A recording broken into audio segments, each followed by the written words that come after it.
Kimberley.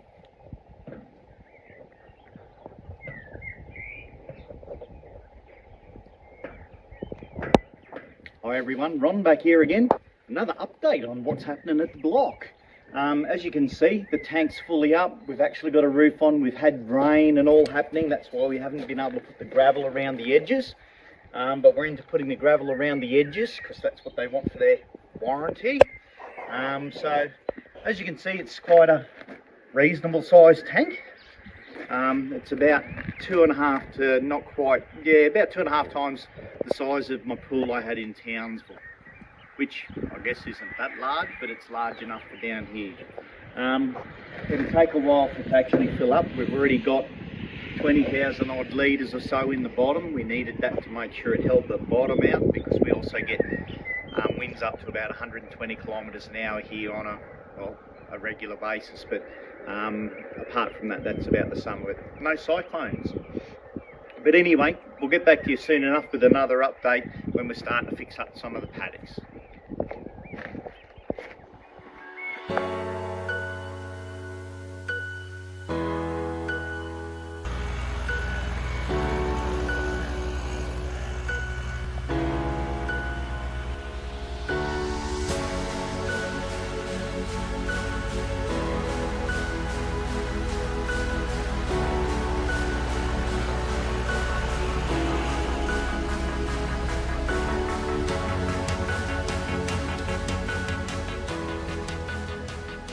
Hi everyone, Ron back here.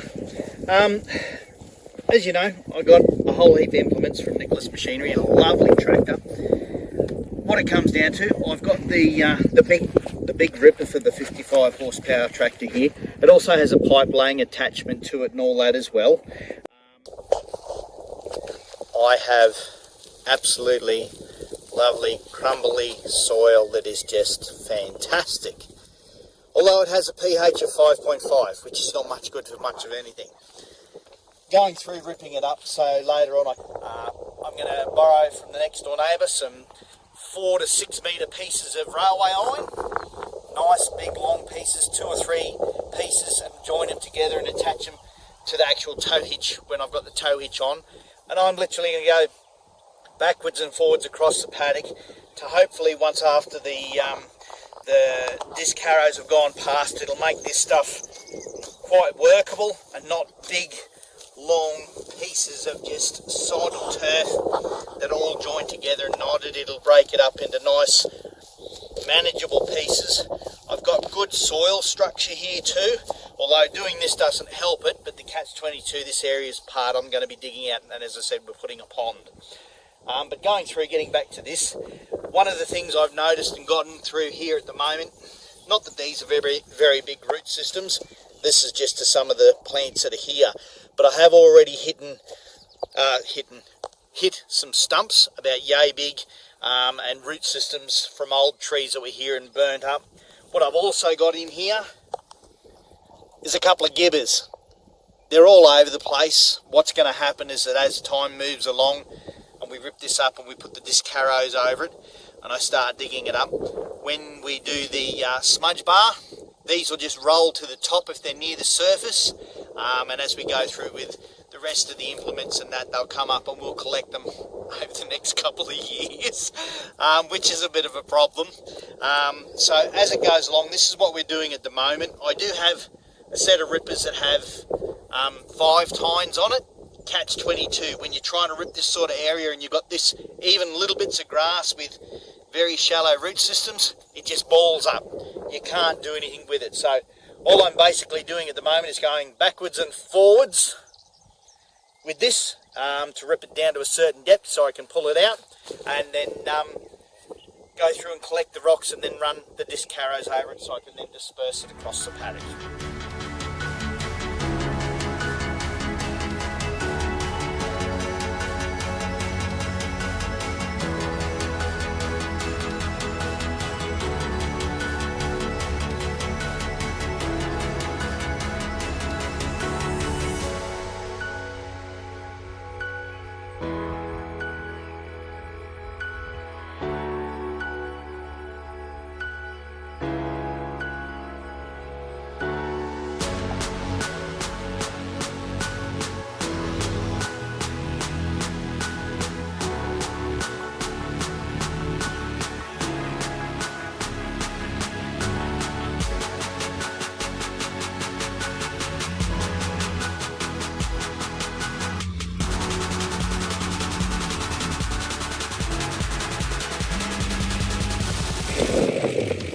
Hi everyone, Ron back here again.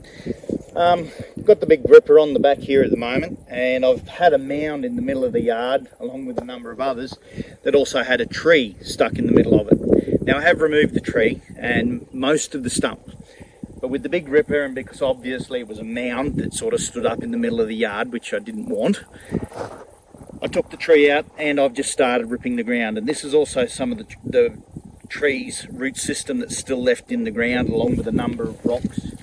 I have ripped it down to the full depth, and it is bringing up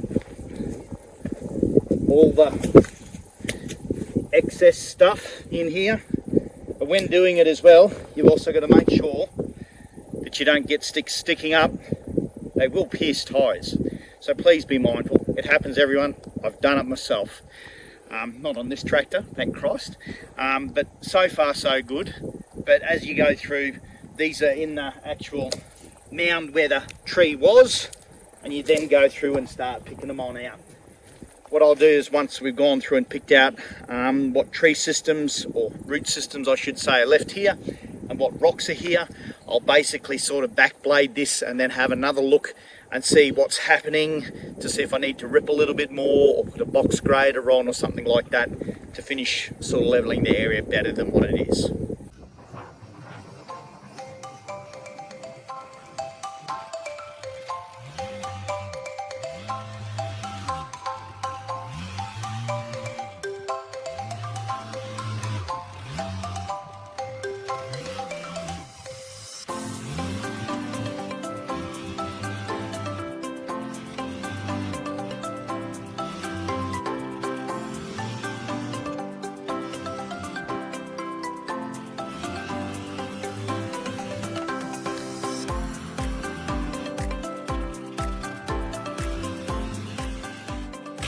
Okay everyone, a little bit of a close-up of what's happening with the ripper. Now I have actually got it in four-wheel drive as well. Okay, I may not have mentioned that earlier on. And I'm not going through in high gear, I'm in low gear, and I'm in about second gear in low. Okay, so just so you are aware, you can't just put it into normal gear sometimes unless it's already pre-broken ground. You will literally not go anywhere, you'll just spin your wheels. Okay, so unprepared ground, unripped, brand spanking new, never touched. So basically, four-wheel drive, low. I've got it in second gear. Now, because this one has actually got hydraulic downward force, that's fantastic. But you can't just drop it straight down and expect it to pierce the ground. It doesn't happen like that.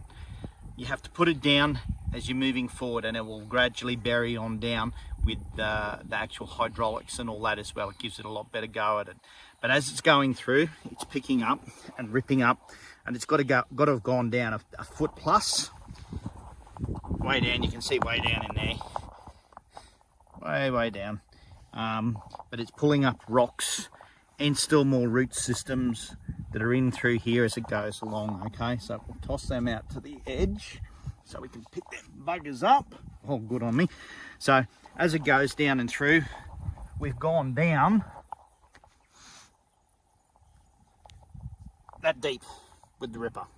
Okay, I have ripped it about a foot apart every time. I'll come through later on with the disc plows and that, or the mull boards, to help break up any of this stuff.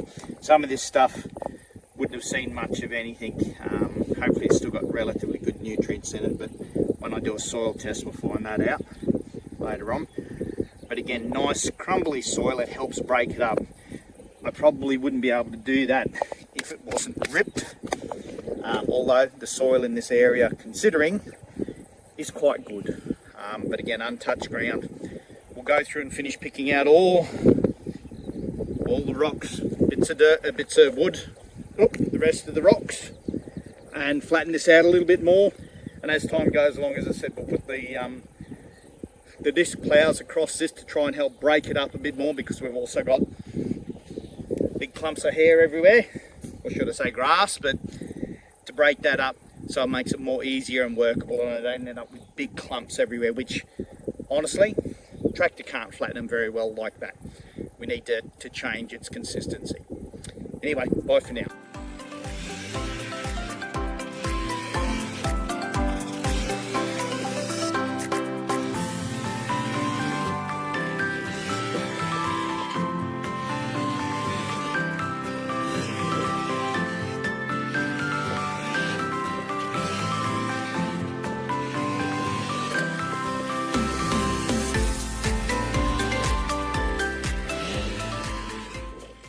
we're still on the same patch where it did have quite a decent mound in the middle. We've gone through and we've ripped it up. Now, it's not pretty. As I said, going through and ripping it and just sort of partially leveling it, that's just the beginning. To get it nice and level, we'll be going through with the disc harrows and actually turning it on over to break, again, these clumps that you see all over the show that are still there. And oh, look at this. Rock, rock,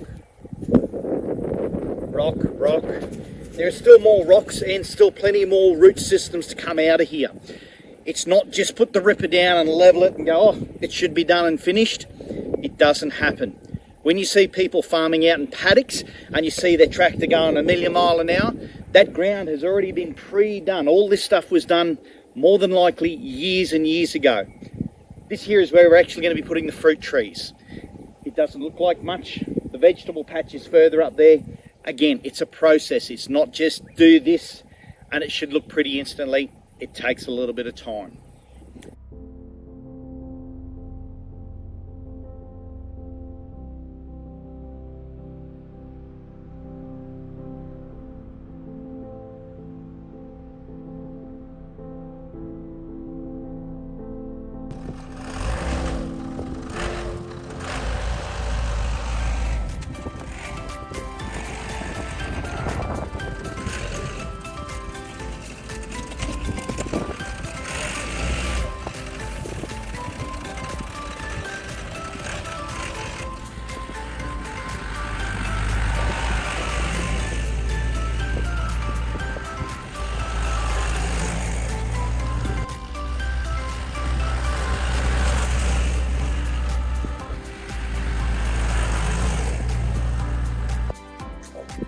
Okay everyone, over the past few days I've literally been going round and round and round. I'm not quite at the front of the block, but from here all the way down to the back corner is about 500 metres, half a kilometre, one way.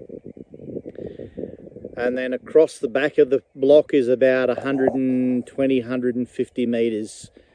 And then I've basically been going up and backwards and forwards and literally just disking the whole lot up, or sorry, I should say, using the plough boards.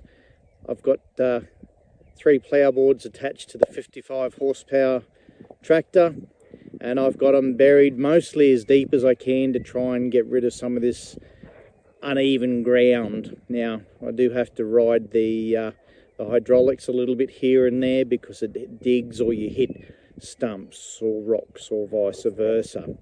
But as it goes through, I wouldn't put anything more than 3 plough boards on unworked ground. I think it'd be a bit dangerous, and I've been going through in low gear in second the whole way through. But as you can see, there is just lots and lots and lots. There's the front corner of the block. So, and I've been at it on a regular basis for the past, 2 to 3 days. I'm sure it's about that time frame.